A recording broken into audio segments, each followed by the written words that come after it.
Beehive, chapter 11. If I were you. Short answer type question. तो शुरू करते हैं क्वेश्चन आंसर का पार्ट। फर्स्ट क्वेश्चन देखते हैं।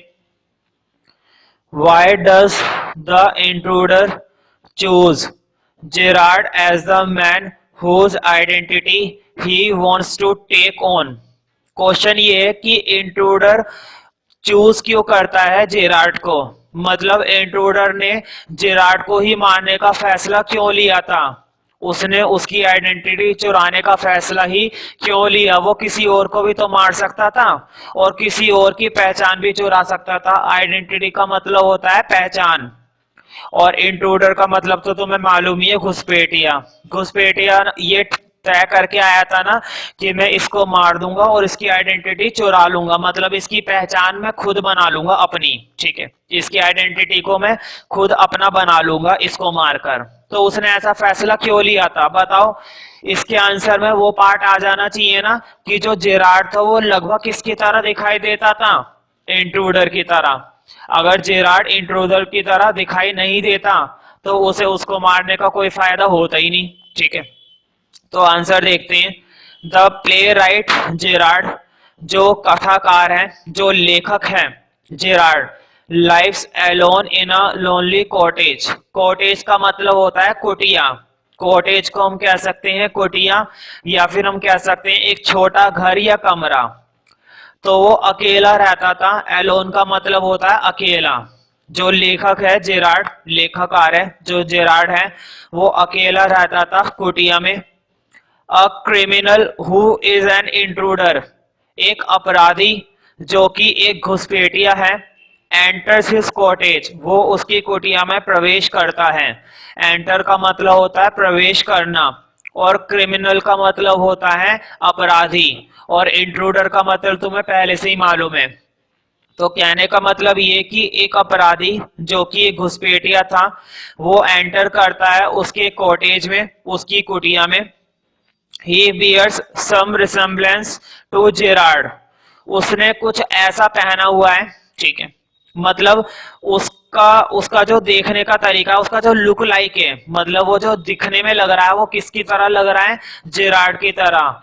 रिसेम्बलेंस का मतलब होता है मिलता जुलता, मतलब वो किसकी तरह दिखाई दे रहा है, जेरार्ड की तरह। या फिर हम कह सकते हैं कि जेरार्ड किसकी तरह दिखाई दे रहा है, उस चोर की तरह, उस घुसपैठिए की तरह। मतलब ये दोनों एक दूसरे के रिसेम्बलेंस है। रिसेम्बलेंस का मतलब होता है सिमिलर, मिलता जुलता। ठीक है, with a pistol in his hand, जिसके हाथ में एक बंदूक है। ठीक है, भाई बंदूक ही लाएगा। He wants to take his identity, और वह चाहता है उसकी आइडेंटिटी लेना, उसकी पहचान लेना। उसको मारकर वो उसकी पहचान ले लेगा और उसकी जगह वो वहां पर रहने लगेगा। And will dodge the police, dodge का मतलब होता है धोखा देना। डॉज का मतलब होता है किसी को धोखा देना, मतलब वो फैसला करके आया था कि वो किसको धोखा दे देगा, पुलिस को। मतलब जेरार्ड बनकर रहने लगेगा और पुलिस को लगेगा कि यहाँ पर तो जेरार्ड रहता है। ठीक है, तो पुलिस को वो इस तरह से चकमा दे देगा और उसको चकमा देने में वो कामयाब हो जाएगा। तो डॉज का मतलब होता है धोखा देना। ठीक है, अगला क्वेश्चन देखते हैं। Next question, who is Gerard, Gerard कौन है। How does he feel when he looks back, उसे कैसा महसूस होता है जब वो पीछे देखता है। तो मुझे बताओ, क्या उसे जरा सा भी डर लगा था जेरार्ड को। जेरार्ड जब फोन पर कॉल कर रहा था किसी बंदे को, और जब उसने पीछे मुड़कर देखा तो क्या उसे जरा सा भी डर लगा, नहीं। वो तो इतना कमाल का बंदा था कि उसने इस दृश्य का सामना बहुत ही अच्छे ढंग से करा। तुमने देखा है पूरी कहानी के अंदर उसने कैसे बेवकूफ बनाया था। किसको बेवकूफ बनाया था, इंट्रूडर को। ठीक है, तो अब आंसर तो तुम्हें पता चल गया, अब थोड़ा लैंग्वेज देख लेते हैं। The playwright Gerard who lives alone in a lonely cottage, कथाकार जेरार्ड जो रहता है एक कुटिया में अकेला। One day an intruder suddenly enters it, एक दिन घुसपैठिया अचानक से एंटर करता है उसमें, मतलब उसके अंदर वो एंट्री करता है अचानक से। He has a pistol in his hand, और उसके हाथ में एक पिस्टल है, बंदूक है, gun. He wants to kill Gerard, और वो जेरार्ड को मारना चाहता है। और क्यों मारना चाहता है वो मैंने फर्स्ट क्वेश्चन में पहले ही बता दिया है। He wants to kill Gerard, वो जेरार्ड को मारना चाहता है। Gerard is busy with phone, और जेरार्ड किस पर व्यस्त था? फोन पर, मतलब वो फोन पर लगा हुआ था धड़ाधड़ धड़ाधड़, और पीछे से मामला सेट करने आ रहा था उसका कोई, उसे पता भी नहीं चला। ठीक है, Gerard is busy with phone, वो बिजी था फोन पर। He looks back at once, और वह पीछे देखता है एक बार। कौन पीछे देखता है? जेरार्ड। एट वंस का मतलब होता है एक बार। But he does not get nervous, लेकिन वो नर्वस नहीं होता, वो तब भी बहुत कॉन्फिडेंट होता है। ठीक है, मतलब वो परेशान नहीं होता उस घुसपैठियों को देखकर। जब हमारे घर में तुम्हें पता चले कि तुम्हारे अलावा कोई ऐसा बंदा है जो कुछ गलत आदमी है, जो कुछ गलत करने वाला है, तो तुम्हारे मन में डर पैदा होने लगेगा। ठीक है, लेकिन ये तो बिल्कुल भी नर्वस नहीं हुआ। कितना बेहतरीन बंदा दिखाया है ना जेरार्ड के बारे में। अगला देखते हैं, next question. What story does Gerard concoct and why? तो ये जो वर्ड लिखा हुआ है कॉन्कॉक्ट, इसका मतलब होता है कहानी गढ़ना। कहानी गढ़ना का मतलब है कहानी बनाना। बताओ, जो कहानी जेरार्ड ने उसे सुनाई थी, क्या वो कहानी सच्ची थी? नहीं। कॉन्कॉक्ट का मतलब होता है नकली कहानी बनाना। ठीक है, या फिर हम कह सकते हैं कहानियां बनाना। ठीक है, नॉर्मली लिख लो, कहानी बनाना। मतलब उसने मन ही मन में ये गलत कहानी उसे सुनाई थी, जो कि पूरी तरह से कैसी थी? नकली थी। ठीक है, तो कॉन्कॉर्ड का मतलब होता है नकली कहानी बनाना। ठीक है, तो इसमें देखो, what story does Gerard concoct? Gerard ने कौन सी कहानी बनाई थी, मतलब क्या कहानी सुनाई थी उसने, एंड वाई, और क्यों? तो क्यों सुनाई थी ये तो तुम्हें पता चल ही गया होगा। इसलिए तो सुनाई थी ताकि वो इंट्रूडर को बेवकूफ बना सके, और इंट्रूडर को किसके हवाले कर सके? पुलिस वालों के हवाले, और उसने ऐसा कर भी दिया। और कहानी क्या सुनाई थी, तो वो तो पूरी यहाँ पर लिखनी नहीं है, इस क्वेश्चन में शॉर्ट में लिखनी है। ठीक है, तो देखो, during his talk with Gerard, जब वह बात करता है जेरार्ड के साथ, intruder, he reveals his plan. Reveals का मतलब होता है बताना, मतलब वो अपने प्लान के बारे में बता देता है। रिवील्स का मतलब होता है जानकारी देना। वो अपनी योजना की जानकारी किसे दे देता है गलती से? जेरार्ड को, और उसे पता भी नहीं चलता इंट्रूडर को कि मैंने जल्दबाजी में इसको अपनी पूरी योजना बता दी है। मतलब किस तरह से वो बेवकूफ बन गया। ही रिवील्स हिज प्लान, वो अपना पूरा प्लान बता देता है जेरार्ड को। Gerard now concoct a story, Gerard अब नकली कहानी बनाना शुरू करता है।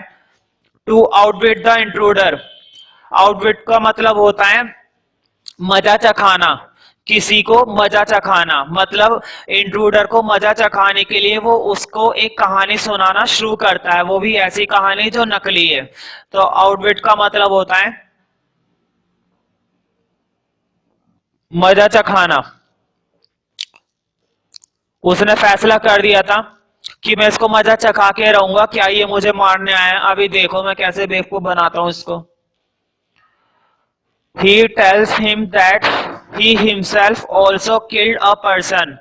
वह उसे बताता है कि वो तो खुद, उसने खुद एक व्यक्ति को मार दिया है। And the police us after him, after him का मतलब होता है पीछे लगना, और वो बताता है पुलिस खुद उसके पीछे लगी हुई है। कहने का मतलब ये है वो उसे बेवकूफ बना रहा है इंट्रूडर को कि मैं तो खुद एक अपराधी हूं, और मैंने एक पर्सन को पहले ही मार दिया है, और इस चक्कर में पुलिस मेरे पीछे लगी हुई है। ठीक है, if the intruder kills him, यदि घुसपैठिया उसे मार देता है, he will not be saved, तो वो भी सुरक्षित नहीं होगा। मतलब अगर घुसपैठिया उसे मारेगा तो घुसपैठिया भी नहीं बच पाएगा। He will be accused of double murder, और उसको दो, एक्यूज्ड का मतलब होता है दोषी ठहराना। एक्यूज्ड का मतलब होता है दोषी ठहराना। मतलब उसने कहा है कि तुम खुद दोषी ठहराए जाओगे, एक मर्डर के नहीं, डबल मर्डर के, दो दो खून के इल्जाम तुम्हारे ऊपर लग जाएंगे। अभी तो तुम एक ही खून के दोषी हो, लेकिन मेरे को मारने के बाद तुम्हारे ऊपर दो दो खून का इल्जाम लग जाएगा, तो तुम्हारे तो मजे ही आ जाएंगे पूरे। ठीक है, लास्ट क्वेश्चन देखते हैं। Why did the intruder think that Gerard was being smart? Intruder को ऐसा क्यों लगा कि जो जेरार्ड है वो एक स्मार्ट व्यक्ति है? मतलब जेरार्ड एक बहुत ही तेज दिमाग वाला व्यक्ति था। इंट्रूडर को ये बात कैसे महसूस हुई, मुझे बताओ। एंड की कहानी से साफ पता चल रहा है ना कि जेरार्ड एक बेहतरीन और एक स्थिर बुद्धि वाला व्यक्ति था, जो किसी भी स्थिति को बहुत आसानी से संभाल लेता है। उसने किस तरह से अपने घर में आए हुए घुसपैठिए को बाहर करा, ठीक है, और पुलिस के हवाले करा।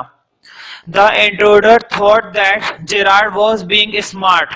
इंट्रूडर सोचता है कि जेरार्ड एक स्मार्ट व्यक्ति है, because he was trying to know the particulars of the intruder.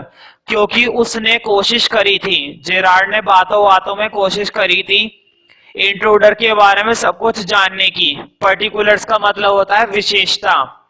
जितनी भी विशेषता इंट्रूडर के बारे में थी, उसकी योजना क्या थी और वो कहां से आया है, उसने कितने खून कर दिए, ठीक है, घुसपैठी के बारे में सारी बातें किसने जान ली थी? जेरार्ड ने, बातों बातों में, ठीक है। तो इससे पता चलता है कि जेरार्ड एक बुद्धि वाला व्यक्ति था और इंट्रूडर एक मूर्ख इंसान था पहले से ही। विदाउट डिस्क्लोजिंग और कंफर्मिंग हिज ओन वन, मतलब बिना डायरेक्ट पूछे सारा कुछ उससे डिस्क्लोज करवा लिया, ठीक है।